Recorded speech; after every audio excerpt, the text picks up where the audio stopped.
ವೇದಿಕೆ ಮೇಲೆ ಆಸೀನರಾಗಿರುವ ಮುಖ್ಯ ಅತಿಥಿಗಳೇ, ಗಣ್ಯರೇ, ಪಾಲಕರೇ, ಶಿಕ್ಷಕರೇ ಹಾಗೂ ವಿದ್ಯಾರ್ಥಿಗಳೇ, ತಮಗೆಲ್ಲರಿಗೂ ಆ ಗಣಗಳ ಅಧಿನಾಯಕನಾದ ವಿನಾಯಕನ ಆಶೀರ್ವಾದ ಸದಾ ಇರಲಿ ಎಂದು ಹಾರೈಸುತ್ತಾ, ಇಂದು ನನ್ನ ಭಾಷಣದಲ್ಲಿ ನಮ್ಮೆಲ್ಲರ ಮನೆಯಲ್ಲಿ ನಡೆಯುವಂತಹ ಒಂದು ಸನ್ನಿವೇಶದೊಂದಿಗೆ ಪ್ರಾರಂಭಿಸ್ತೇನೆ.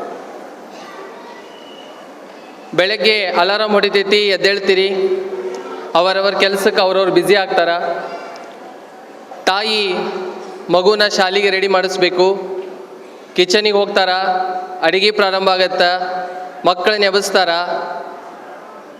ಮಕ್ಕಳು ಎದ್ದು ಕೂಡ್ತಾವು, ಕುಂತು ಕುಳೆ ಏನು ಮಾಡ್ತಾವೋ ಅಂತ ನೋಡೋಷ್ಟಿಗೆ ತಾಯಿಗೆ ತಂದೆಗೆ ಬೇರೆ ಬೇರೆ ರೀತಿಯಾದಂತಹ ಜವಾಬ್ದಾರಿಗಳಿರ್ತಾವ. ತಾಯಿ ಅಡುಗೆ ಮನೆಗೆ ಹೋಗ್ತಾರ, ಅವ್ರ ಕೆಲಸ ಪ್ರಾರಂಭಿಸ್ತಾರ. ಆ ಅಡುಗೆ ಮನೆಯಿಂದ ಒಂದು ಆವಾಜ್ ಜೋರನ್ನ ಬರ್ತೈತಿ, ಎದ್ದೇ ಇಲ್ಲ, ಟೈಮ್ ಆತು, ಆಟೋ ಬರ್ತೈತಿ, ಬಸ್ ಬರ್ತೈತಿ.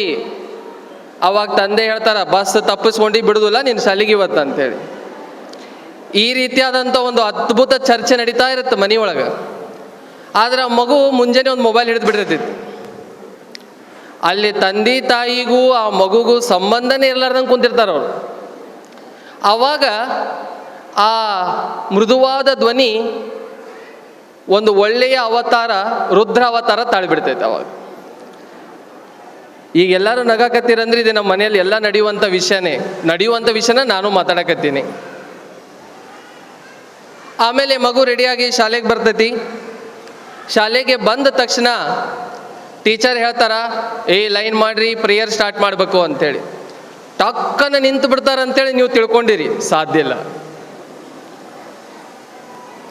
ನಮ್ಮದು ಭಾಳ ತ್ರಾಸ ಅದಾವ್ರಿ. ನಿಮ್ದೊಂದು ತ್ರಾಸ ಬೇರೆ, ನಮ್ದೊಂದು ತ್ರಾಸ ಬೇರೆ. ಹಾಗಾಗಿ ಸಾಕಷ್ಟು ಸತಿ ಪಾಲಕರು ನಮ್ಮನ್ನು ಭೇಟಿಯಾದಾಗ, ಟೀಚರ್ಸಿಗೆ ಭೇಟಿಯಾದಾಗ ಏನು ಹೇಳ್ತಾರಪ್ಪ ಅಂತಂದ್ರೆ, ಸರ್ ನಮ್ಮ ಮಕ್ಕಳು ಒಟ್ಟ ನಮ್ಮ ಮಾತು ಕೇಳಲ್ರಿ. ನಿಮ್ಮ ಟೀಚರ್ ಹೇಳಿದ ಅಟ್ಟ ಕೇಳ್ತಾರ, ನೀವು ಹೆಂಗೆ ಹೇಳ್ತೀರಿ ಹೇಳ್ರಿ, ಅವ್ರಿಗೆ ಕಲಿಸ್ರಿ, ನಮ್ಮ ಮಾತು ಒಟ್ಟ ಕೇಳಲ್ರಿ. ಶಾಲ್ಯಾಗ ಡಬ್ಬೆ ಹಾಕಿದ ಊಟ ಖಾಲಿ ಮಾಡ್ಕೊಂಬರ್ತಾನ್ರಿ, ನಾವು ಮನ್ಯಾಗ ತಿನ್ನಿಸ್ಬೇಕಂದ್ರೆ ಬಾಬಾ ಸಾಧನೆ ಬ್ಯಾಡ್ರಿ. ಹಾಗಾದ್ರೆ ಈಗ ಎಲ್ಲರೂ ಅಂತ ಕಾಡುವಂಥ ಪ್ರಶ್ನೆ ಏನೈತಪ್ಪ ಅಂತಂದ್ರೆ, ಶಾಲ್ಯಾಗ ಮಕ್ಕಳು ಮಾತು ಕೇಳ್ತಾರ, ಮನ್ಯಾಗ ನಮ್ಮ ಮಾತು ಕೇಳೋದಿಲ್ಲ. ಈ ಪ್ರಶ್ನೆನ ನಾವು ಒಂದು ಸ್ವಲ್ಪ ಟ್ವಿಸ್ಟ್ ಮಾಡ್ಬೇಕಂತ ವಿಚಾರ ಮಾಡಕತ್ತೆ. ಶಾಲ್ಯಾಗ ಮಕ್ಕಳು ಮಾತು ಕೇಳಲ್ಲ, ಶಾಲ್ಯಾಗ ಮಕ್ಕಳು ಮಾತು ಕೇಳ್ತಾವು, ನಮ್ಮ ಮನ್ಯಾಗ ಮಾತು ಕೇಳಲ್ಲ ಅನ್ನೋಕಿನ ಮನ್ಯಾಗ ನಮ್ಮ ಮಾತು ಮಕ್ಕಳು ಕೇಳುವಂಗೆ ಮಾಡೋದು ಹೆಂಗ ಅನ್ನುವ ಕುರಿತು ಒಂದು 2 ವಿಷಯಗಳನ್ನು ನಾನು ಇವತ್ತು ಮಾತಾಡ್ಲಿಕ್ಕೆ ಇಷ್ಟಪಡ್ತೇನೆ. ಮೊದಲನೇದಾಗಿ ಒಂದು ಕತೆ. ತಂದೆ ತಾಯಿ ಕಷ್ಟಪಟ್ಟು ಮಗುನ ಬೆಳೆಸ್ತಾರ, ಶಿಕ್ಷಣ ನೀಡ್ತಾರ, ಮುಂದೆ ಅವರಿಗೆ ಒಳ್ಳೆಯ ನೌಕರಿ ಕೊಡಿಸುವಲ್ಲಿ ಮಾರ್ಗದರ್ಶನ ನೀಡ್ತಾರ. ಮಗ ನೌಕರಿ ಮಾಡ್ತಾನ, ದುಡಿಲಿಕ್ಕೆ ಪ್ರಾರಂಭ ಆದಮೇಲೆ ಒಂದು ಯೋಗ್ಯ ಕನ್ಯಾ ನೋಡಿ ಮದುವೆ ಮಾಡ್ತಾರೆ. ಮದುವೆ ಮಾಡಿದ ತಕ್ಷಣ ಅಷ್ಟೊತ್ತಿಗೆ ಈ ತಂದೆ ತಾಯಿ ವಯಸ್ಸಾಗ್ತೈತೆ. ಮುಂದೆ ಅವ್ರ ಮಗಗೂ ಒಂದು ಮಗ ಹುಡ್ತಾನ. ತಂದೆ ತಾಯಿ ಇದ್ದವರು ಅಜ್ಜ ಅಜ್ಜಿ ಆಗ್ತಾರೆ. ಅಜ್ಜ ಅಜ್ಜಿ ಆದಮೇಲೆ ವಯೋಸಹಜ ಕಾಯಿಲೆಗಳು ಭಾಳ ಕಾಮನ್. ಕಾಯಿಲೆಗೆ ನರಳ್ತಾರ. ಆ ಹೊತ್ತಿಗೆ ಅವ್ರ ಮಗ ಅವ್ರ ತಂದೆ ತಾಯಿನ ಒಂದು ಪ್ರತ್ಯೇಕ ಕೊಠಡಿಯಲ್ಲಿ ವಾಸ ಮಾಡ್ಲಿಕ್ಕೆ ಹೇಳ್ತಾನ. ಅವ್ರನ್ನೊಂದು ಅಷ್ಟೊಂದು ಜವಾಬ್ದಾರಿ ರೀತಿಯಿಂದ ನೋಡ್ಕೊಳ್ಳೋದಿಲ್ಲ. ಅವ್ರಿಗೇನೋ ಒಂದು ಹಳೆ ಬಟ್ಟೆನೋ, ಒಂದು ಅವ್ರ ಊಟ ವ್ಯವಸ್ಥೆ ಆಗಲಿ ಅಥವಾ ಅವರಿಗೆ ತಟ್ಟೆ ತಂಬಿಗೆ ಕೊಡೋದಾಗಲಿ ಏನೂ ಸರಿ ಇರೋದಿಲ್ಲ. ಇದೆಲ್ಲವನ್ನು ಆ ಮಗು ಮೂಕ ವಿಸ್ಮಿತವಾಗಿ ನೋಡ್ತಾ ಇರುತ್ತೆ. ಮುಂದೆ ಒಂದು ದಿನ ಆ ಅಜ್ಜ ಅಜ್ಜಿ ವಯೋಸಹಜ ಅವರು ನಿಧನರಾಗ್ತಾರೆ. ನಿಧನರಾದ ಮೇಲೆ ಈ ಮಗು ಏನು ಮಾಡುತ್ತಪ್ಪ ಅಂದ್ರೆ, ಅಜ್ಜ ಅಜ್ಜಿ ರೂಮಿಗೆ ಹೋಗಿ ಅವರಿಗೆ ಯೂಸ್ ಮಾಡಿದಂಥ ಬಟ್ಟೆಗಳಾಗ್ಬೋದು, ತಟ್ಟೆ ತಂಬಿಗೆಗಳಾಗ್ಬೋದು, ಎಲ್ಲ ಜವಾಬ್ದಾರಿಯಿಂದ ತೆಗೆದಿಟ್ಕೊತಿರ್ತೈತೆ. ಅವಾಗ ಅವ್ರ ಅಪ್ಪ ಬಂದು ಕೇಳ್ತಾರಂತ, ಯಾಕೆ ಮಗ ಇದನ್ನ ಯಾಕೆ ತೊಗೊಳಕತ್ತಿ, ಇದ್ರದ್ದು ಏನು ಉಪಯೋಗ ಇಲ್ಲ, ಈಗ ಎಸೆದು ಬಿಡೋದನ್ನ ಅಂತಂತ ಹೇಳ್ತಿದ್ದ. ಅವಾಗ ಮಗ ಉತ್ತರ ಕೇಳಿದ್ರೆ ಎಲ್ಲರಿಗೂ ಗಾಬರಿ ಆಗ್ಬೇಕು. ಮುಂದೆ ಅಪ್ಪ, ನಿನಗೂ ವಯಸ್ಸಾದಾಗ ಇವು ಬೇಕಾಗ್ತಾವು, ಅದಕ್ಕೆ ಎತ್ತಿಟ್ಕೊಳಕತ್ತೀನಿ ಅಂತ. ಅಂದರೆ ಈ ಕಥೆಯಿಂದ ನಾವು ಏನು ಕಲಿಬೇಕನ್ನೋದು ನಾನು ಹೇಳೋ ಅವಶ್ಯಕತೆ ಇಲ್ಲ. ಮಕ್ಕಳು ಕೇವಲ ಮಾತನಾಗಲ್ಲ, ಮಾದರಿಯಿಂದ ಕಲಿತಾರೆ. ಮನೆಯಲ್ಲಿ ಆಗುವ ಸನ್ನಿವೇಶಗಳಿಂದ ಕಲಿತಾರೆ, ಅಬ್ಸರ್ವೇಷನಿಂದ ಕಲಿತಾರೆ, ಸಾಕಷ್ಟು ಅನುಕರಣೆ ಮಾಡಿ ಕಲಿತಾರೆ. ಸೊ ತಂದೆ ತಾಯಿಯಾಗಿ ಶಿಕ್ಷಕರಾಗಿ ನಮ್ಮ ಜವಾಬ್ದಾರಿ ಮಕ್ಕಳು ತಪ್ಪು ಮಾಡಿದಾಗ ತಿದ್ದಿ ಹೇಳೋದು ಖರೆ, ಮಾರ್ಗದರ್ಶನ ನೀಡೋದು ಖರೆ. ಬಟ್ ಅದರ ಜೊತೆಗೆ ಬಹಳ ಮುಖ್ಯವಾಗಿ ಏನೈತಪ್ಪ ಅಂತಂದ್ರೆ ಅವರು ನೋಡಿ ಕಲೀಲಿಕ್ಕೆ ಒಂದು ಒಳ್ಳೆಯ ವಾತಾವರಣ ಇರಬೇಕು, ಒಳ್ಳೆಯ ಒಂದು ರೋಲ್ ಮಾಡೆಲ್ಗಳಿರಬೇಕು. ತಂದೆ ತಾಯಿಗಿಂತ ಹೆಚ್ಚು ಮಕ್ಕಳಿಗೆ ಯಾರೂ ರೋಲ್ ಮಾಡೆಲ್ ಬೇಡ್ರಿ. ತಂದೆ ತಾಯಿ ಮನೆ ಇಲ್ಲಿ ಆಗುವಂಥ ಸನ್ನಿವೇಶಗಳಿಂದ ರೋಲ್ ಮಾಡೆಲ್ಗಳಿಂದ ಅವರು ಸಾಕಷ್ಟು ವಿಷಯಗಳನ್ನು ಕಲಿತಾರ. ಹಾಗಾಗಿ ಮುಂದೆ ಮಕ್ಕಳು ನಾವು ಏನು ಆಗ್ಬೇಕಂತ ಅಂದ್ಕೊಂಡೀವಿ, ಅವ್ರು ಯಾವ ರೀತಿ ಜವಾಬ್ದಾರಿಯಾಗಿರಬೇಕು, ಯಾವ ಮೌಲ್ಯಗಳನ್ನು ಹೊಂದಿರಬೇಕು, ಯಾವ ರೀತಿ ಜೀವನ ಸಾಗಿಸ್ಬೇಕಂತ ನಾವು ಅನ್ಕೊಂತೀವಿ, ಇದು ಕೇವಲ ಹೇಳಿ ಕಲಿಸಿದ್ರೆ ಬರಲ್ರಿ, ಎಷ್ಟೋ ವಿಷಯ ನೋಡಿ ಕಲಿತಾರ.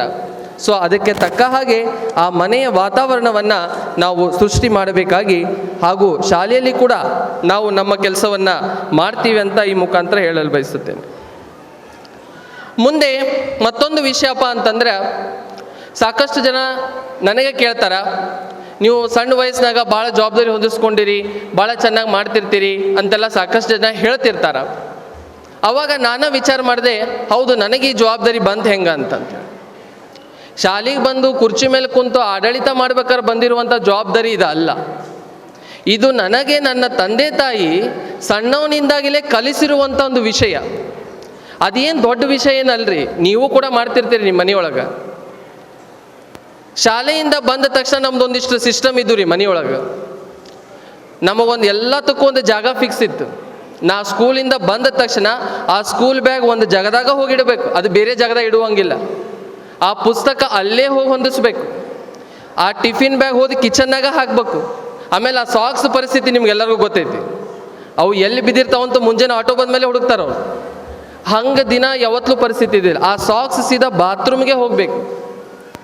ಹಿಂಗೆ ಸಣ್ಣ ಸಣ್ಣ ವಿಚಾರಗಳಲ್ಲಿ ಫಸ್ಟು ನನ್ನನ್ನು ನಾನು ನೋಡಿಕೊಳ್ಳುವಲ್ಲಿ ನನಗೆ ಜವಾಬ್ದಾರಿ ನೀಡ್ತಾ ಇದ್ರು. ನನ್ನ ಕೆಲಸಕ್ಕೆ ಎಂದಿಗೂ ತಂದೆ ತಾಯಿ ಮೇಲೆ ನಾನು ಡಿಪೆಂಡ್ ಆಗಬಾರ್ದು, ನನ್ನ ಕೆಲಸವನ್ನು ನಾನು ಸರಿಯಾಗಿ ನೋಡ್ಕೋಬೇಕು ಅನ್ನುವ ಜವಾಬ್ದಾರಿಯನ್ನು ನನಗೆ ಮೊದಲೇ ನೀಡಿದರು. ಮುಂದೆ ಏನು ಮಾಡ್ತಾಯಿದ್ರು, ಮನೆಯಲ್ಲಿ ಸಣ್ಣ ಪುಟ್ಟ ಫಂಕ್ಷನ್ ಬರ್ತಾವು, ಬರ್ತ್ಡೇ ಪಾರ್ಟಿ ಬರ್ತಾವು, ಕೇಕ್ ಕಟ್ ಮಾಡೋದಂತ ಬರ್ತಾವು. ನಮ್ಮ ತಂದೆಯವ್ರು ನನಗೆ ಒಂದು 200 ರೂಪೀಸ್ ಕೊಡ್ತಿದ್ರು, ತಗೋ 200 ರೂಪಾಯಿ, ನನಗೊಂದು ಬಜೆಟ್ ಮಾಡಿಕೊಡು.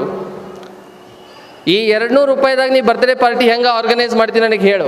ಕೇಕಿಗೆ ಎಷ್ಟು ಖರ್ಚು ಮಾಡ್ತಿ, ಕ್ಯಾಂಡಲಿಗೆ ಎಷ್ಟು ಖರ್ಚು ಮಾಡ್ತಿ, ಪೇಪರ್ನ ಬರೆಸ್ತಿದ್ರು.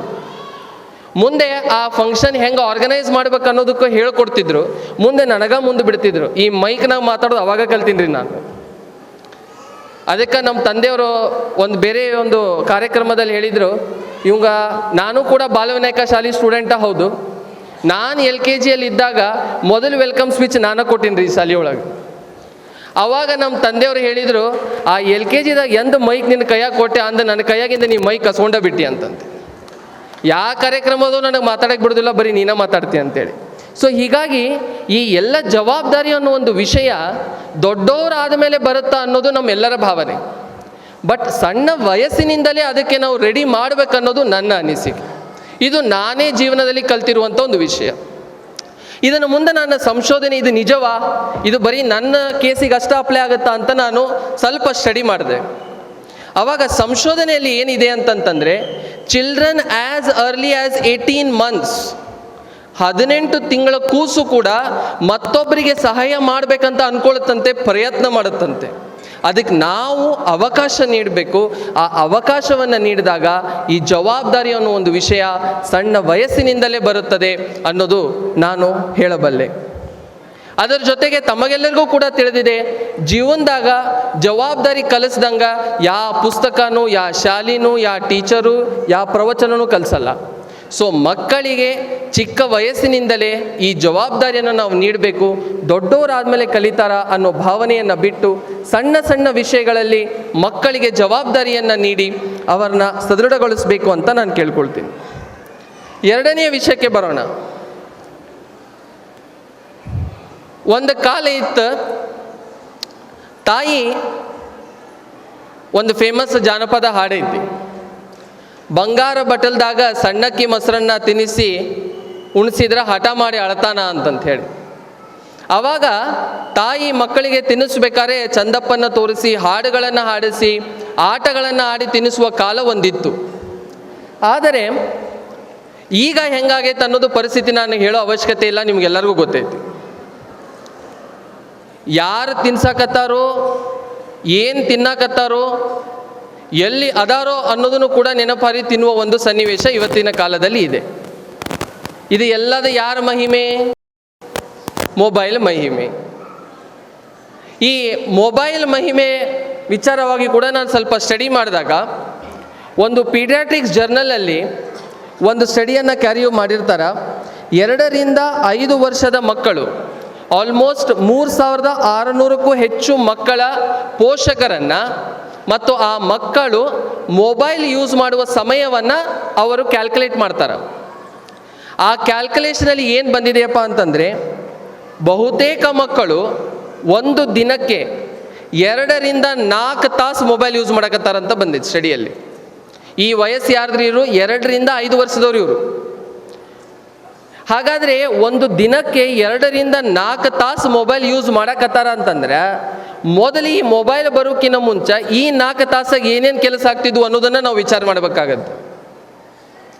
ಈ 4 ತಾಸಿನೊಳಗೆ ಮಕ್ಕಳಿಗೆ ಒಂದು ಪ್ರೀತಿ ಬಾಂಧವ್ಯ, ಪಾಲಕರೊಡನೆ ಅವರು ಕಳೀತಿರುವಂಥ ಸಮಯ, ಸಹಬಾಳ್ವೆ, ಹಾಗೂ ಆ ಏಜ್ ಅಪ್ರೋಪ್ರಿಯೇಟ್ ಡೆವಲಪ್ಮೆಂಟ್ ಅಂತ ನಾವು ಕರಿತೀವಿ ಸೈಕಾಲಜಿಯಲ್ಲಿ, ಆ ಏಜ್ ಅಪ್ರೋಪ್ರಿಯೇಟ್ ಡೆವಲಪ್ಮೆಂಟಿಗೆ ಆಗಬೇಕಾದ ಚಟುವಟಿಕೆಗಳು, ಇವೆಲ್ಲವೂ ಈ ಮೊಬೈಲ್ ಮಹಿಮೆ, ಈ ಮೊಬೈಲ್ ಅದನ್ನು ನುಂಗುತ್ತಾ ಇದೆ.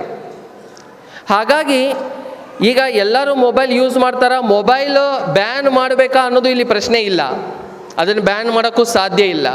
ಆದರೆ ನಿಯಂತ್ರಣಗೊಳಿಸಲೇಬೇಕು. ಅದಕ್ಕೆ ಒಂದು ಟೈಮ್ ಅಪ್ಪರ್ ಲಿಮಿಟ್ ಹಾಕಲೇಬೇಕು. ನಾವು ಮೊಬೈಲ ಮುಟ್ಟಕ್ಕೆ ಕೊಡೋದಿಲ್ಲ ಅಂತಂದ್ರೆ ಅವ್ರು ಏನಾರ ಮಾಡ್ತಾರೆ, ಅದನ್ನು ಹೆಂಗೆ ಉಪಯೋಗ ತೊಗೋಬೇಕು ಅವ್ರು ತೊಗೊತಾರೆ. ನಿಮಗೆ ನನಗಿಂತ ಹೆಚ್ಚು ಚಲೋ ಗೊತ್ತೈತೆ ಆ ವಿಷಯದಾಗ. ಹಾಗಾಗಿ ಆ ಒಂದು ಅಪ್ಪರ್ ಲಿಮಿಟ್ ಅದನ್ನು ಯಾರು ಡಿಫೈನ್ ಮಾಡ್ತಾರೆ? ವರ್ಲ್ಡ್ ಹೆಲ್ತ್ ಆರ್ಗನೈಸೇಷನ್ ಅವರು ಈ ಒಂದು ಅಪ್ಪರ್ ಲಿಮಿಟ್, ಒಂದು ಈ ವಯಸ್ಸಿನ ಮಗು ಎಷ್ಟು ತಾಸು ಮೊಬೈಲ್ ಯೂಸ್ ಮಾಡ್ಬೋದು. ನಾವು ಮೊಬೈಲ್ ಅಂದರೆ ಕೇವಲ ಮೊಬೈಲ್ ಅಲ್ರಿ, TV, iPad ಎಲ್ಲನೂ ಬಂತದ್ರಾಗ. ಸ್ಕ್ರೀನ್ ಟೈಮ್ ಅಂತ ಕರೀತಾರೆ. WHO ಗೈಡ್ಲೈನ್ಸ್ ಪ್ರಕಾರ ಮಗು 1 ತಾಸು ಮಾತ್ರ, ಈ 2 ರಿಂದ 5 ವರ್ಷದ ಮಕ್ಕಳು ಕೇವಲ ಒಂದು ದಿನಕ್ಕೆ ಮ್ಯಾಕ್ಸಿಮಮ್ ರೀ, ನಾ ಹೇಳಕತ್ತಿದ್ದು ಅಂದರೆ ಎಲ್ಲರೂ 1 ತಾಸು ಯೂಸ್ ಮಾಡ್ಬೇಕಂತ ಹೇಳಕತ್ತಿಲ್ಲ, ಮ್ಯಾಕ್ಸಿಮಮ್ 1 ಅವರ್ಕಿಂತ ಹೆಚ್ಚು ಮಕ್ಕಳು ಈ ಫೋನ್ಗಳನ್ನು ಯೂಸ್ ಮಾಡಬಾರ್ದು ಅಂತ ಹೇಳ್ತಾ ಇದ್ದಾರೆ. ಹಾಗಾಗಿ ಎಲ್ಲ ಪಾಲಕರಲ್ಲಿ ನನ್ನ ವಿನಂತಿ ಏನಪ್ಪ ಅಂತಂದರೆ, ಈ ಮೊಬೈಲ್ ಯೂಸೇಜ್ ಆಗಲಿ, ಸ್ಕ್ರೀನ್ ಟೈಮ್ ಆಗಲಿ, TV ಟೈಮ್ ಆಗಲಿ, ಅದನ್ನು ರಿಸ್ಟ್ರಿಕ್ಟ್ ಮಾಡಿರಿ. ಅದಕ್ಕಂತ ಒಂದು ಸಮಯವನ್ನು ಮೀಸಲಿಟ್ಟು ಅದಕ್ಕಿಂತ ಹೆಚ್ಚು ಮಕ್ಕಳು ಯೂಸ್ ಮಾಡದ ಹಾಗೆ ನೋಡಿಕೊಳ್ಳೋದು ಪಾಲಕರ ಜವಾಬ್ದಾರಿಯಾಗಿರುತ್ತೆ. ಕೊನೆಯದಾಗಿ ಈಗ ನಾವೆಲ್ಲರೂ ವಿಚಾರ ಮಾಡ್ತಾ ಇರ್ತೀವಿ, ಸರ್ ನೀವೇನು ಭಾಳ ಚಂದ ಸ್ಟೇಜ್ ಮೇಲೆ ನಿಂತು ಮೈಕ್ನಾಗ ಭಾಷಣ ಹೊಡಿತೀರಿ, ನಮ್ಮ ತ್ರಾಸು ನಮಗೆ ಗೊತ್ತದಾವು. ಮನೆಗೆ ಹೋದ್ರೆ ನಮಗೆ ಟೈಮ್ ಸಿಗೋದ ದೊಡ್ಡ ತ್ರಾಸ ಐತಿ. ನಿಮಗೆ ಅಡ್ಮಿಷನ್ ಮಾಡಿಸ್ಬೇಕಾದ್ರೆ ಹೇಳಿವಿಲ್ರಿ, ನಾವು ಕಲ್ಲು ತಂದು ಕೊಡ್ತೀವಿ, ಮೂರ್ತಿ ಹೆಂಗೆ ಕೆತ್ತತಿರೋ ಕೆತ್ತ ಕೊಡ್ರಿ, ನಮಗೆ ನಿಮ್ಮ ಜವಾಬ್ದಾರಿ ಅದ. ಕಲ್ಲು ಕೆತ್ತಾಕ ನಾವು ರೆಡಿ ಅದೀವ್ರಿ, ಪ್ರಾಣ ಪ್ರತಿಷ್ಠಾಪನೆ ನೀವೇ ಮಾಡಬೇಕು. ಕಲ್ಲು ಕೆತ್ತಾಕ ನಾವು ರೆಡಿ ಅದೀವಿ, ಪ್ರಾಣ ಪ್ರತಿಷ್ಠಾಪನೆ ಪಾಲಕರೇ ಮಾಡಬೇಕಾಗ್ತದೆ. ನಮ್ಮ ಇಬ್ಬರು ಜವಾಬ್ದಾರಿ ಇದರಲ್ಲಿರುತ್ತೆ. ಪಾಲಕತ್ವದ ಜವಾಬ್ದಾರಿಯಿಂದ ದೂರ ಆಗಲಿಕ್ಕೆ ಸಾಧ್ಯನೇ ಇಲ್ಲ. ಸೊ ನಾನೇನು ಹೇಳಬಲ್ಲೆಯಪ್ಪ ಅಂತಂದರೆ, ಈಗ ಮಗು ಮಧ್ಯದಲ್ಲಿ ನಾವು ವಿಚಾರ ಮಾಡಿದರೆ 2 ಕಡೆ ಸೇತುವೆ ಕಟ್ಟಲೇಬೇಕಾಗತ್ತೆ. ಒಂದು ಕಡೆ ಸೇತುವೆಯಲ್ಲಿ ಶಾಲೆ ತನ್ನ ಜವಾಬ್ದಾರಿಯನ್ನು ಮಾಡುತ್ತೆ, ಮತ್ತೊಂದು ಕಡೆ ಸೇತುವೆಯಲ್ಲಿ ಪಾಲಕರು ಅವರ ಜವಾಬ್ದಾರಿಯನ್ನು ಮಾಡಬೇಕಾಗತ್ತೆ. ಶಾಲೆಯಾಗಿ ನಾವೇನು ಮಾಡಲು ಸಾಧ್ಯ? ಮಕ್ಕಳಿಗೆ ಧ್ಯಾನ, ಕೌಶಲ್ಯ, ಮಾರ್ಗದರ್ಶನ ಹಾಗೂ ಅವರ ಸರ್ವಾಂಗೀಣ ಬೆಳವಣಿಗೆಗೆ ಉತ್ತಮ ಅವಕಾಶಗಳನ್ನು ನೀಡಬಲ್ಲವೆ. ಅದರ ಜೊತೆಗೆ ತಮಗೆಲ್ಲರಿಗೂ ತಿಳಿದಿದೆ, BVVಯಲ್ಲಿ ನಾವು ಕೇವಲ ಜ್ಞಾನ ಕೊಡೋದ್ರ ಜೊತೆಗೆ ವೈ ಅನ್ನುವ ಪ್ರಶ್ನೆಯನ್ನು ಕೇಳಲಿಕ್ಕೆ ಮಕ್ಕಳನ್ನು ಪ್ರೇರೇಪಿಸ್ತೀವಿ. ವೈ ಕ್ವಶನ್ಸ್ ಅಂತ ಕರಿತೀವಿ. ಸೊ ಮಕ್ಕಳಿಗೆ ಕೇವಲ ಸರ್ಫೇಸ್ ನಾಲೆಜ್ ಅಲ್ಲದೆ ಒಳ್ಳೆಯ ಒಂದು ಅಪ್ಲಿಕೇಶನ್ ಬೇಸ್ಡ್ ನಾಲೆಜನ್ನು ಕೊಡುವಲ್ಲಿ ನಾವು ಖಂಡಿತವಾಗ್ಲೂ ಕೆಲಸ ಮಾಡ್ತಾ ಇದ್ದೀವಿ, ಮುಂದೆ ಕೂಡ ಮಾಡ್ತೀವಿ. ಅದರ ಜೊತೆಗೆ ಮಕ್ಕಳಿಗೆ ಮಾನವೀಯ ಮೌಲ್ಯಗಳನ್ನು ಶಾಲೆಯಲ್ಲಿ ಕೊಡ್ತಾ ಇದ್ದೀವಿ ನಿಜ, ಬಟ್ ಅದರ ಜೊತೆಗೆ ಪಾಲಕರು ಕೂಡ ಮನೆಯಲ್ಲಿ ಈ ಮೌಲ್ಯಗಳನ್ನು ಕಲಿಸುವಲ್ಲಿ ಸಮಯ ನೀಡಬೇಕಂತ ತಮ್ಮೆಲ್ಲರನ್ನು ಈ ಮುಖಾಂತರ ನಾನು ಕೇಳ್ಕೊಳ್ತೀನಿ. ಕಾರಣ ನಾನು ಈಗಾಗಲೇ ಹೇಳೀನಿ, ಮಕ್ಕಳು ಕೇವಲ ಮಾತಿನಿಂದ ಕಲಿಯಂಗಿಲ್ಲ, ಸಾಕಷ್ಟು ಅನುಕರಣೆ ಮುಖಾಂತರ ಕಲಿತಾರೆ. ಸೊ ಮನೆಯಲ್ಲಿರುವಂಥ ವಾತಾವರಣ, ತಂದೆ ತಾಯಿ ಮನೆಯಲ್ಲಿರುವಂಥವ್ರು ಹಿರಿಯರು ಎಲ್ಲರನ್ನೂ ನೋಡಿ ಕೂಡ ಮನೆಯಲ್ಲಿ ಕಲಿತಿರ್ತಾರ, ಅದೇ ಸಮಯದಲ್ಲಿ ಶಾಲೆಯಲ್ಲೂ ಕೂಡ ಕಲಿತಿರ್ತಾರ. ಸೊ ಶಾಲೆಯಲ್ಲಿ ನಾವು ಲರ್ನಿಂಗ್ ಫಾರ್ ಲೈಫ್ ಅನ್ನುವ ಕರಿಕ್ಯುಲಮ್ ಮುಖಾಂತರ ಮಕ್ಕಳಿಗೆ ಜೀವನ ಕೌಶಲ್ಯಗಳನ್ನು ಕಲಿಸ್ತಾ ಇದ್ದೀವಿ. ಅದರ ಜೊತೆಗೆ ಮನೆಯಲ್ಲಿ ಕೂಡ ಈ ಮೌಲ್ಯಗಳನ್ನು ಕಲಿಸುವಲ್ಲಿ ಪಾಲಕರು ಸಮಯ ನೀಡಬೇಕಂತ ಕೇಳ್ಕೊಳ್ತೀನಿ. ಇದಕ್ಕೊಂದು ಬೆಸ್ಟ್ ಎಕ್ಸಾಂಪಲ್ ಕೊಡ್ತೀನಿ ರೀ. ಇದು ನಡೆದ ಒಂದು ನಿಜವಾದ ಘಟನೆ ನಮ್ಮ ಶಾಲೆಗೆ ನಡೆದೈತಿ. ಒಂದು ಪಾಲಕರ ಸಭೆಯಲ್ಲಿ ಒಬ್ಬರು ಪಾಲಕರು ಎದ್ದು ನಿಂತು ನಮ್ಮ ಚೇರ್ಮನ್ರಿಗೆ ಪ್ರಶ್ನೆ ಕೇಳಿದರು. ಸರ್, ನನ್ನ ಮಗಳ್ರಿ ನನ್ನ ಅಮ್ಮ ಅಂದ್ರೆ ಅವ್ರ ಅಜ್ಜಿಗೆ ಒಂಟು ಅಕ್ಷರಲೆ ಮಾತಾಡ್ತಾಳ್ರಿ. ಅದ ನಾನು ನಿಮ್ಮ ಟೀಚರಿಗೆ ಒಂಟು ಅಕ್ಷರಲೆ ಮಾತಾಡಿದ್ರೆ ಟೀಚರಿಗೆ ಮರ್ಯಾದೆ ಕೊಟ್ಟು ಮಾತಾಡಪ್ಪ ನೀನು ಅಂತ ಹೇಳಿ ನನಗೆ ಬೈತಾಳ್ರಿ. ಅಂದ್ರೆ ನೀವೇನು ಶಾಲ್ಯಾಗ ಬರೀ ಟೀಚರಿಗೆ ಮರ್ಯಾದೆ ಕೊಡೋದು ಕಲಿಸ್ತಿರೋ, ಮನೆಯವ್ರಿಗೂ ಮರ್ಯಾದೆ ಕೊಡೋದು ಕಲಿಸ್ತಿರೋ ಅಂತ ಪ್ರಶ್ನೆ ಕೇಳಿದರು. ನಮ್ಮ ಚೇರ್ಮನ್ ಸರ್ ಭಾಳ ಚಂದ ಉತ್ತರ ಕೊಟ್ಟರು, ಒಂದೇ ಲೈನ್ ಉತ್ತರ ಕೊಟ್ಟರು. ಅವ್ರೇನಂದ್ರೆ, ಸರ್ ನಾವು ಶಾಲ್ಯಾಗ ಎಲ್ಲ ಟೀಚರ್ಸ್ಗೂ ಮರ್ಯಾದೆ ಕೊಟ್ಟ ಮಾತಾಡ್ತೀವ್ರಿ ಅಂತಂದು ಇಷ್ಟ ಹೇಳಿದ್ರು ಅವರು. ಮುಂದೆ ಎಲ್ಲರಿಗೂ ತಿಳಿದು ಬಿಡ್ತದ್ರ ಅರ್ಥ, ನಿಮಗೂ ತಿಳಿತಂತ ಅನ್ಕೊತೀನಿ. ಆದರೆ ಏನಾದರೂ ಉದ್ದೇಶಪ್ಪ ಅಂತಂದ್ರೆ, ಮನೆಯಲ್ಲಿ ಯಾರೋ ಒಬ್ಬರು ಅಜ್ಜಿಯನ್ನು ಒಂಟಕ್ಷರಲ್ಲೇ ಮಾತಾಡ್ತಿರೋದನ್ನು ಮಗು ನೋಡಿರುತ್ತೆ, ಅದನ್ನು ಅದು ಅನುಕರಣೆ ಮಾಡ್ತಾ ಇರುತ್ತೆ. ಶಾಲೆಯಲ್ಲಿ ಶಿಕ್ಷಕರಿಗೆ ಎಲ್ಲರೂ ನಾವು ಮರ್ಯಾದೆ ಕೊಟ್ಟ ಮಾತಾಡ್ತೀವಿ, ಅದನ್ನೇ ಅದು ಅನುಕರಣೆ ಮಾಡ್ತಾ ಇರುತ್ತೆ ಅನ್ನೋ ಮೆಸೇಜನ್ನು ಅವ್ರು ಇಂಡೈರೆಕ್ಟಾಗಿ ಕೊಟ್ಟರು. ಹಾಗಾಗಿ ಕೇವಲ ಮಾತನಾಗಲ್ಲ, ಅನುಕರಣೆಯ ಮುಖಾಂತರ ಮಕ್ಕಳು ಸಾಕಷ್ಟು ವಿಷಯವನ್ನು ಕಲಿತಾರೆ. ಹಾಗಾಗಿ ಮಕ್ಕಳ ಶಿಕ್ಷಣ ಪಾಲಕರ ಮೊದಲ ಆದ್ಯತೆ ಆಗಿರಲಿ. ತಾವು ಎಷ್ಟೇ ಪ್ರೊಫೆಷ್ನಲಿ ಬ್ಯುಸಿ ಇದ್ದರೂ ಕೂಡ ಮಕ್ಕಳಿಗಾಗಿ ಸ್ವಲ್ಪ ಸಮಯವನ್ನು ತೆಗಿರಿ. ಅಟ್ಲೀಸ್ಟ್ ಮಂತ್ಲಿ ಒಂದು ಸತಿ ಶಾಲೆಗೆ ಬಂದು ಭೇಟಿಯಾಗ್ರಿ. ಕಂಪ್ಲೇಂಟ್ ಇದ್ದರೆ ಮಾತ್ರ ಶಾಲೆಗೆ ಬರ್ಬೇಕನ್ನೋ ವಿಚಾರ ಬೇಡ. ಏನೂ ಕಂಪ್ಲೇಂಟ್ ಇಲ್ಲಂದ್ರೂ ಬರ್ರಿ, ಹೋಗಲಿ ಎಲ್ಲ ಚಲೋ ನಡೆದೈತೆ ಅನ್ನೋ ಖುಷಿಯಾರ ಪಡೋಣ ನಾವು. ಹಾಗಾಗಿ ಅಟ್ಲೀಸ್ಟ್ ಮಂತ್ಲಿ ಒನ್ಸ್ ಟೈಮ್ ತೆಗೆದು ಶಾಲೆಗೆ ಬಂದು ಶಿಕ್ಷಕರೊಡನೆ ಮಾತಾಡ್ರಿ, ಏನು ನಡೆದೈತೆ ಅಂತ ತಿಳ್ಕೊಳ್ರಿ. ಮಕ್ಕಳು ಮನೆಗೆ ಬಂದ ತಕ್ಷಣ ಅವರದೇ ಆದ ಭಾಷೆಯಲ್ಲಿ ಶಾಲೆಯಲ್ಲಿ ಏನು ನಡೀತು ಅನ್ನೋ ಪ್ರಶ್ನೆಗಳನ್ನು ಕೇಳ್ರಿ. ಟೀಚರ್ಸ್ ಏನು ಹೇಳಿದರು, ಶಾಲೆಯಲ್ಲಿ ಏನು ಚಟುವಟಿಕೆಗಳು ನಡೀತು, ಹೀಗೆ ನಿಮ್ಮದೇ ಆದಂಥ ಒಂದು ಕಾನ್ವರ್ಸೇಷನ್ ಟೈಮ್ ಇರಲಿ. ಆಮೇಲೆ ಈ ಪಾಲಕತ್ವದಲ್ಲಿ ಒಂದು ಬುಕ್ಕು, ಒಂದು ಎಕ್ಸ್ಪೀರಿಯನ್ಸು, ಒಂದು ಭಾಷಣ, ಒಂದು ಪ್ರವಚನ ಯಾರನ್ನೂ ಚೇಂಜ್ ಮಾಡೋಕ್ಕಾಗಲ್ಲ. ಅದು ಒಂದು ಸಮುದ್ರ ಇದ್ದ ಹಾಗೆ ನಾವು ಪ್ರತಿಯೊಬ್ಬರಲ್ಲೂ ಕಲಿಬೇಕು, ಪ್ರತಿಯೊಂದು ಇನ್ಸಿಡೆಂಟಲ್ಲಿ ಕಲಿಬೇಕು, ಕಲಿತಾನೇ ಹೋಗಬೇಕು. ಅದಕ್ಕೆ ಸರ್ವಜ್ಞರು ಹೇಳ್ತಾರೆ, ಸರ್ವರೊಳ್ ಒಂದೊಂದು ನುಡಿಯ ಕಲಿತು ವಿದ್ಯದ ಪರ್ವತವೇ ತಾನಾದ ಸರ್ವಜ್ಞ ಅಂತಂತ ಹೇಳಿ. ಹಾಗಾಗಿ ಈ ಪಾಲಕತ್ವದಲ್ಲಿ ಅದಕ್ಕೆ ಒಂದು ಎಂಡ್ ಇಲ್ಲ. ಪ್ರತಿಯೊಬ್ಬರಲ್ಲಿಯೂ ಕಲಿಯೋಣ, ಪ್ರತಿಯೊಂದನ್ನು ನಮ್ಮ ಕೈಲಾದ ಒಂದು ಬೆಸ್ಟನ್ನು ಕೊಡೋಣ. ಮಕ್ಕಳಿಗೆ ಆಸ್ತಿ ಮಾಡದೆ ಮಕ್ಕಳನ್ನೇ ಆಸ್ತಿಯಾಗಿ ಮಾಡುವುದು ಪಾಲಕರ ಜವಾಬ್ದಾರಿಯಾಗಿರಲಿ ಎಂದು ಹೇಳುತ್ತಾ ನನ್ನ ಭಾಷಣೆಗೆ ವಿರಾಮ ನೀಡ್ತೀನಿ. ಜೈ ಹಿಂದ್.